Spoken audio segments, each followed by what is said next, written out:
هيقابلك الجدع، وهيقابلك المحترم، وهيقابلك ابن الأصول، وهيقابلك الخاين، وهيقابلك الخسيس، وهيقابلك ابن الحلال، وهيقابلك الغدار. هيقابلك كل نوعيات البشر اللي تتخيلهم، سواء كان البشر ده رجال أو حريم. هو النوعيات دي هتقابلك لا محالة. في نوع بقى هيقابلك منهم، النوع ده وضيع، النوع ده زبالة، النوع ده بيقولوا عليه كده اللي هو العصفورة، اللي هو نقال الكلام. نقال الكلام ده شخص لا يؤتمن. عاوزك دايما تفلتر الناس اللي حواليك، واللي لقيت فيهم حد من نوعية نقال الكلام ده ترميه على طول ايدك من غير ما تفكر. وعاوزك تعرف حتة كمان، اعرف ان اللي بيقول لك هيقول عليك، اللي بيقول لك هيقول عليك.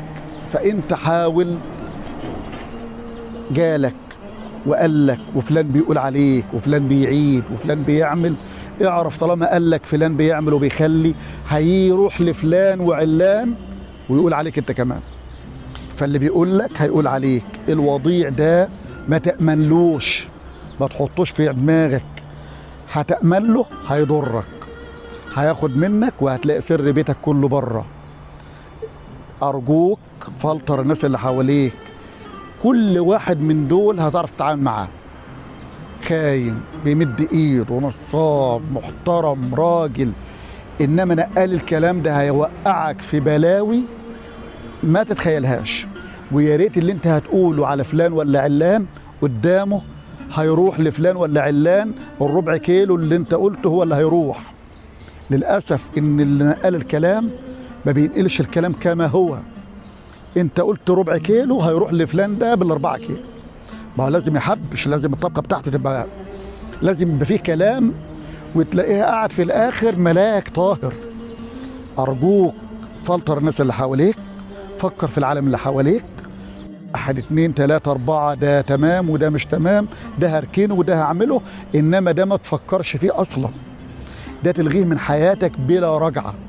ده وجوده في حياتك هيدمر حياتك، هيدمر بيتك، هيدمر معارفك. سرك مش دنيتك متدمره، دنيتك مدمره. انت ارجوك حاول بني ادم اللي بالنوعيه دي بلا تفكير ذره واحده ما تخلوش موجود في حياتك.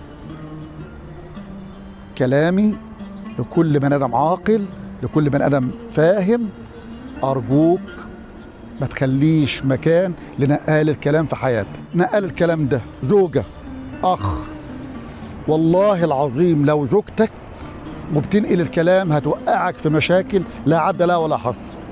لو أخ ليك، لو جار ليك، أنا بمنعك عن النوع ده أيا كان هو مين هو، مش فارقة معايا. أنا عاوزك تبقى النوعية دي. النوعية دي حقيرة، نوعية نقال الكلام ده اللي ما تبقاش انت عارف سرك معاه. يقول لك سرك، يقول لك كبير، وكبير ده عليه العوض. انت فضحتك على كل الملأ، عملت حلو عملت وحش، جبت ياما جبت قليل، انت سرك فضفضت معاه بكلمتين، والله ده ابن عم فلان كان بينه وبينه حته ارض وعمل وخلى، وانا يروح يقول ده هو اللي كان شاريه لوحده، مش وهينقل يقلب لك البحر بلوى. فعشان كده بقول لك ايا كان معرفتك بالبني ادم الحقير اللي نقال الكلام، ابعد عنه بلا رجعه.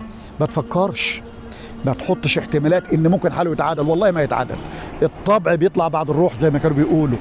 اللي طبعه كده عمره ما هيتغير.